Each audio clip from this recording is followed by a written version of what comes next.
Hi everybody and welcome to day 2 of the beginner series. So we're going to start by laying on our back as we did in day 1, starting to find the neutral before we work with the breath. So remember our neutral pelvis, we had our hands here on the side of the pelvis and we tip down into a south position which creates the arch, and then we tucked under to create a north position which brings the tailbone up. Now, I want you to think about the bowl of water in the centre. Here it's tipping towards the breastbone, and then down on the south position it's tipping towards the pubic bone. We want to find the position where we keep the bowl of the water as still as possible. So we're just going to quickly go into that position to find your neutral. So that's your neutral position. This is my neutral position. So I do have a little bit of an arch, but I do say to people who have tightness in the back or the shoulders to tuck under a little bit more. So choosing which level is best for you, but this is neutral. From here, we're going to start to connect with the breath. So you may want to put your hands on your rib cage as we inhale through the nose. Rib cage expands, and on the exhale, rib cage depresses.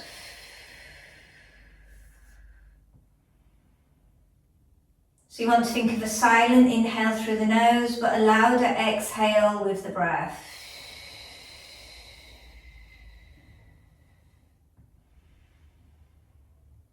So we're not breathing through the chest, that's thoracic, we're breathing through the diaphragm. And the diaphragm breath is 360 breath, the thoracic is 180. Now, I'm not putting any tension through my neck, nor through my shoulders. I'm staying grounded in that area, and it's really important that you do switch off those muscles if you do have a tendency to overuse them, like if you've got a desk job. So why it's important is because we've got to calm down the nervous system, and if your nervous system is flared, you're going to trigger that fight or flight, and we don't want that coming in. So keeping on with the breath.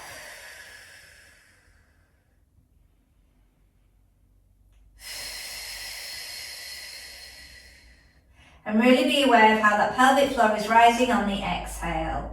The next time it rises on the exhale, I want you to bring your belly button, your navel towards your spine, about 40%, because then we can still work on the diaphragmic breath. From here, we're going to work some chin nods and neck turns. So on the inhale, we prepare, exhale, chin comes to chest, head staying connected to the floor. It's like a double chin. Inhale, neutral, eyes look up towards the ceiling, and your nose is parallel there. Turning the head all the way around to one side. On the exhale, shoulders are staying grounded, and we inhale, come back. We exhale, chin nod, inhale, and then all the way to the other side. So we're starting to be aware of our neck mobility. And the neck can quite often over-trigger the hip flexors. So we kind of need to get that neck nicely mobilized, because the more we can work into those hip flexors efficiently and get them strong, the more we can get our core working. Because tight hip flexors are weak hip flexors generally, and then they're not going to allow us to trigger the core. No matter how much you do a great movement around that core area, it's going to be very hard. We need to strengthen those hip flexors first. And that's what we're going to be working on today, is the hip flexors. Last one, all the way now to one side to make sure you've equaled out. And when you have equaled out, bring your head back to the centre. We're going to exhale, bring the right leg to tabletop, so you're feeling grounded. If you feel okay, you're going to bring up the other leg to tabletop without creating a big arch. If that's too much, keep one leg down. We're going to work on alternating knee folds. Now, if you are keeping one leg down, that's totally fine. You can do 6 one side and then bring up the other leg to tabletop, bringing that leg down, and then 6 to the other. So where I'm going with this, I'm keeping the 90-90. I'm not stretching out the leg, but I'm trying to reach the toe further away. So I'm coming from the pelvis. The lengthened leg, the upper thigh is coming from the pelvis. Slow and controlled inhale back. Exhale.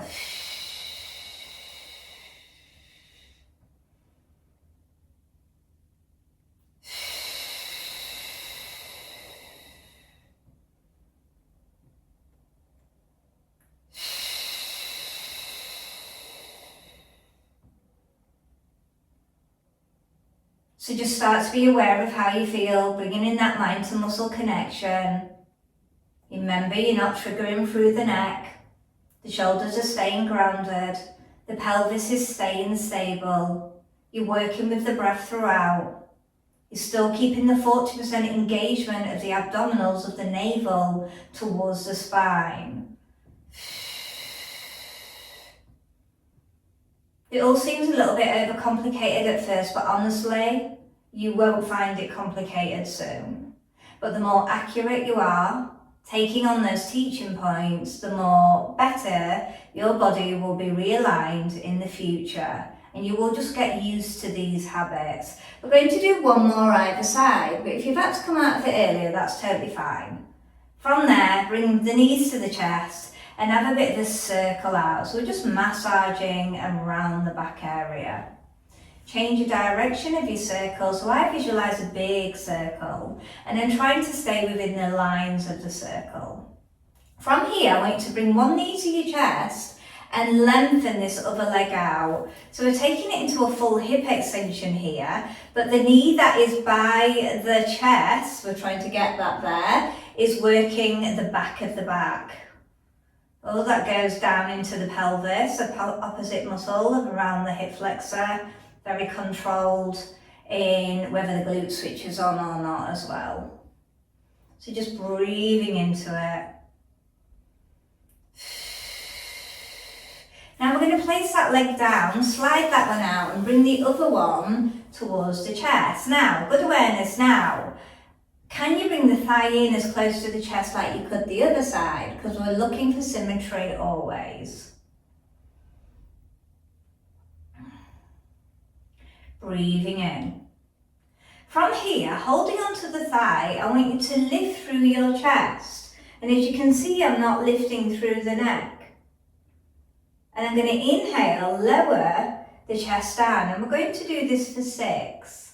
We're going to exhale, someone's pulling you up from your breastbone. And then inhale down. Staying grounded through the pelvis. The other leg is not lifting, that's staying grounded. So you could always add it a bit more weighted leg to the floor, like you're pushing it down a little bit more. We're aiming for 6, but if that's too much for you, chop your reps in half. My eye gaze stays looking forward. I'm now being aware of both shoulders equally off the floor.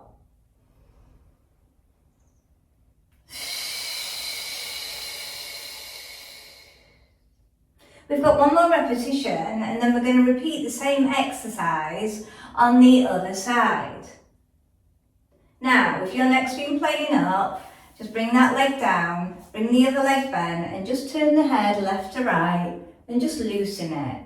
You're just adding a little bit of safety towards it, saying it's okay, they've just been strengthening it. And the thing is with weak necks, they don't like to be strengthened. Bring the other thigh in, taking the other leg out. So we're going to do that chest lift, holding the thigh. We're going to exhale up, staying heavy in the pelvis. No stress through the neck, but both shoulders are off the floor. Eye gaze looks forward. Inhale, carefully peel down. So you're really working on articulation of the spine. Exhale up.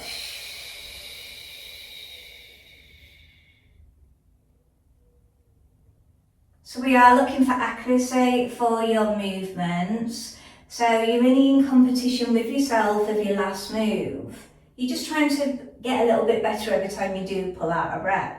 Because our practice is just practice.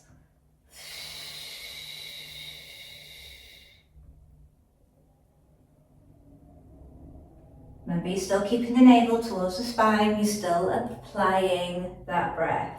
Okay, I want you to stay up here now. Now with the knee that's close to the chest, I want you to bring the hand on the same side of the leg towards the ankle. This one stays below. We're going to lift this leg up a little bit higher if you've got a bad back, but if you haven't, you can go lower with the leg. I'm going to show it mediocre for you. From here, we're going to switch our legs over to the same hand placement on the other side, keeping the chest lifted.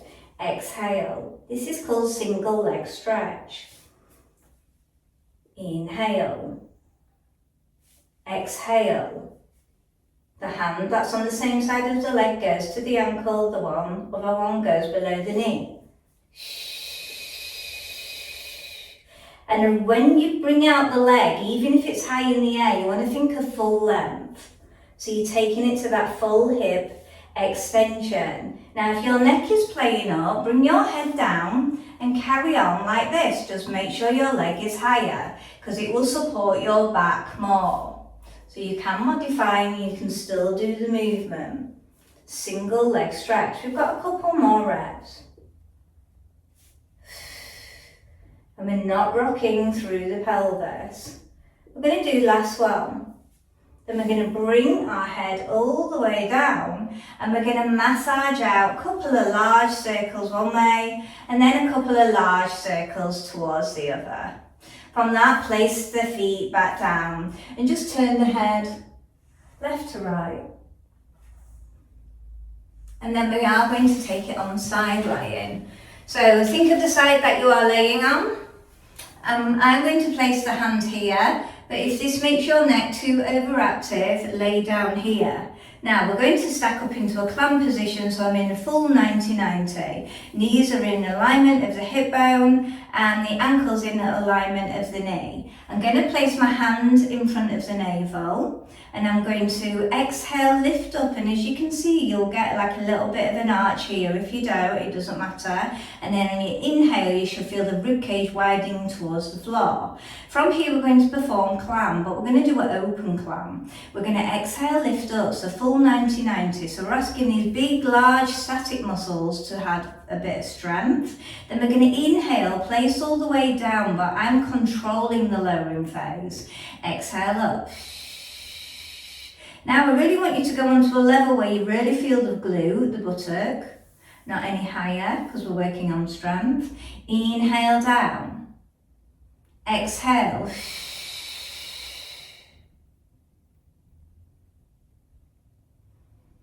We're going to aim for a rep range of 12. Now, you may want to do half of the amount. You might want to do 6 reps. And that's totally fine. You just rest out and just keep watching me.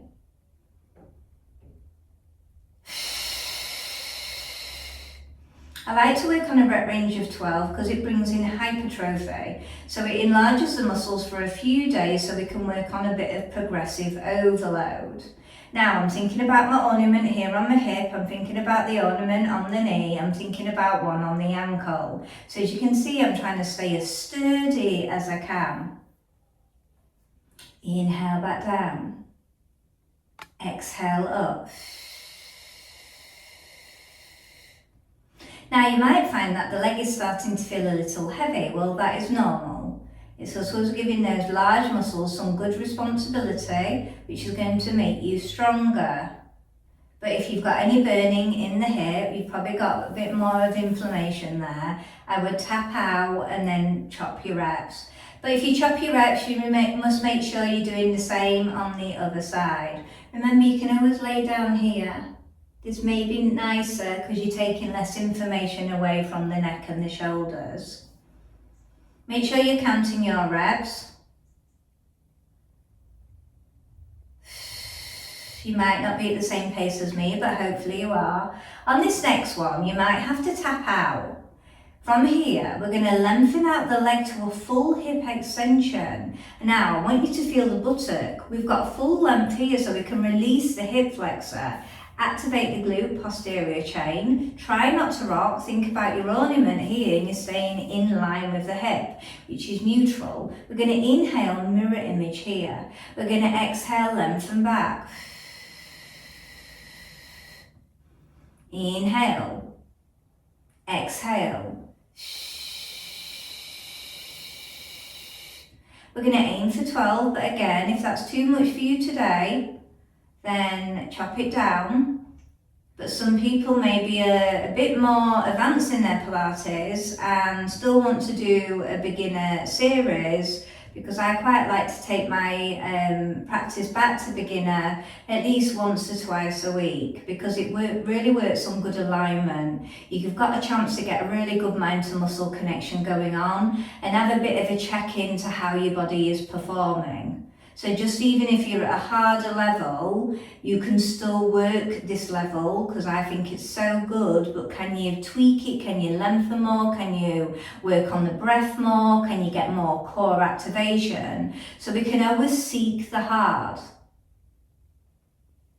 Good core control. Make sure you're counting because I'm not the best at counting, especially when I'm talking. I'm quite terrible at it.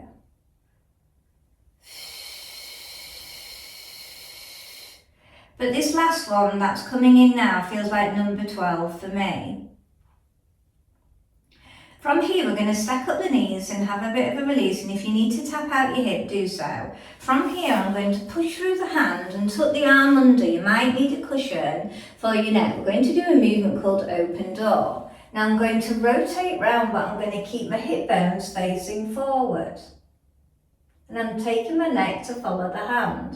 I'm going to reach up towards the ceiling like someone's pulling the arm away from me. So I'm really working the full length of the flexibility, but stretching through the tendons and ligaments. You're going to exhale, rotate all the way round.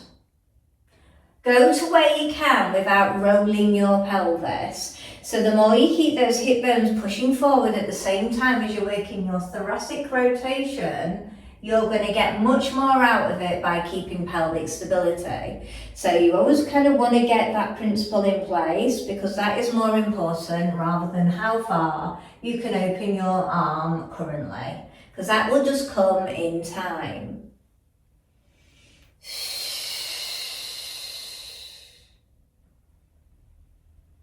We're just going to do one more. From that one more, you're going to come all the way back onto your back. From here, we're going to keep a wide position of the legs, keep grounded through the feet to start off with. Arms come out in line with the shoulders, and we're going to bring the knees to one side as the head goes to the opposite. Keeping the shoulders down. I'm going to push down through the back, and I'm going to switch to the other side. So again, we're working on thoracic rotation. Really good, makes the back so much more happier. Also, it's working in the oblique system, which is your corset muscle for your diaphragm, so really important. We're just going to do one more either side, and after that we're going to turn over to the other side lying, positioning ready for your clam. From here I always bring the knees over and then I carefully come up and then I take it to the other side. Now, did you have your hand to the side of your head, or did you lay fully down on your arm? So be what's best for you. You don't want too much information going on. So if your neck's playing up, certainly would not be in this position. Everything stacked up, full 90-90, hand in front of navel. Are we ready? We're going to exhale, come up. So you want to think about how many reps you did. You still want to create more resistance in here. You could squeeze it to add resistance and carefully come down. That way we can fool the body as if we're adding a weight here. Because remember, the body doesn't know what it's lifting, it only knows the resistance that we apply to it. And that's the greatest thing about this. Really take your time. Inhale down. Exhale up. Not going any higher than my hip alignment. Still thinking about my ornaments. Inhale down. Exhale, lift. Think about the core, the pelvic floor. These are such good pelvic floor movements.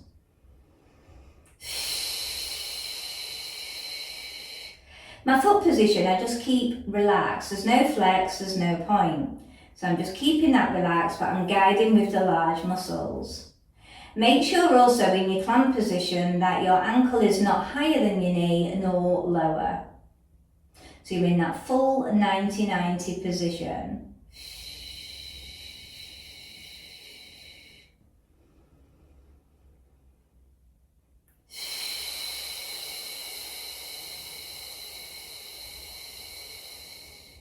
Now I'm starting to compare now to the other side as I'm nearer to the end of the rep range. So I'm trying to get some good information about what's going on about my body today. Remember, your body every day will be so different because of definitely what we've been up to, like activity wise. If we've been more stressed, we might be a little bit more locked up in the muscles. because of the fight or flight system. You might have been sat at your desk more. You may need to come down and tap out your hip, but after that we are working the knee to the leg extension, and we're really working on full length, activation of glute, and then carefully come back to mirror image, good core control.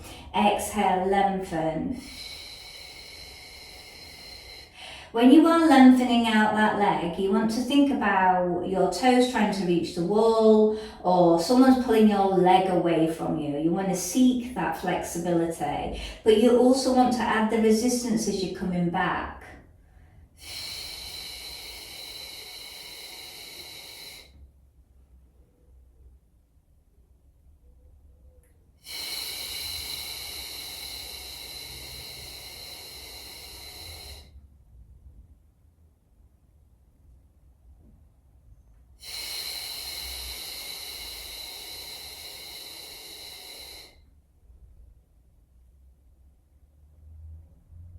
Are you still thinking about that core engagement? Are you still working on lengthening your breath? It's so easy to forget about those movements when you're concentrating on the exercise. So I'm just going to keep giving you those friendly reminders. I'm coming into my last one, and then after this we're going to stack up because we're going to position ourselves for our open door for 6.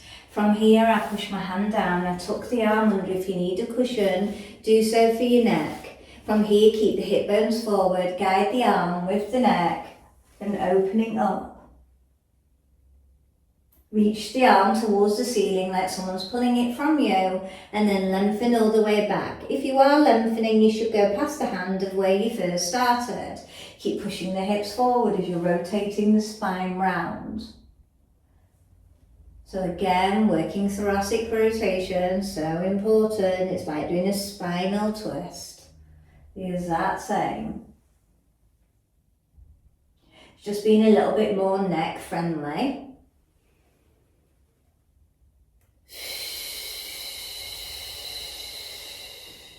And don't worry if you can't get all the way around, honestly, it will come in time. More important is that you get the proper foundations put in place, and honestly, the magic will start to come.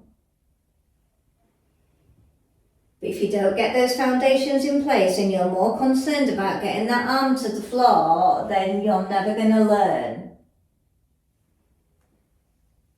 Pelvis area is much more major muscles compared to the shoulder. Last one, I think we did a little bit more. From here you're going to lay on the back. We're going to start to release, so we're going to take it to eye of the needle, heel over the other leg.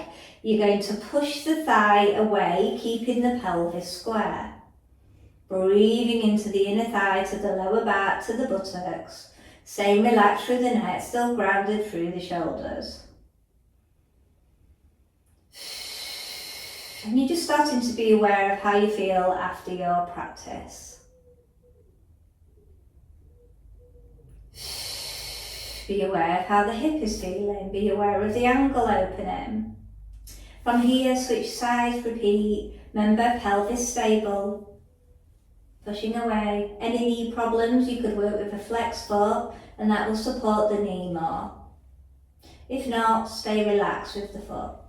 Remember, you're pushing the thigh, not the knee.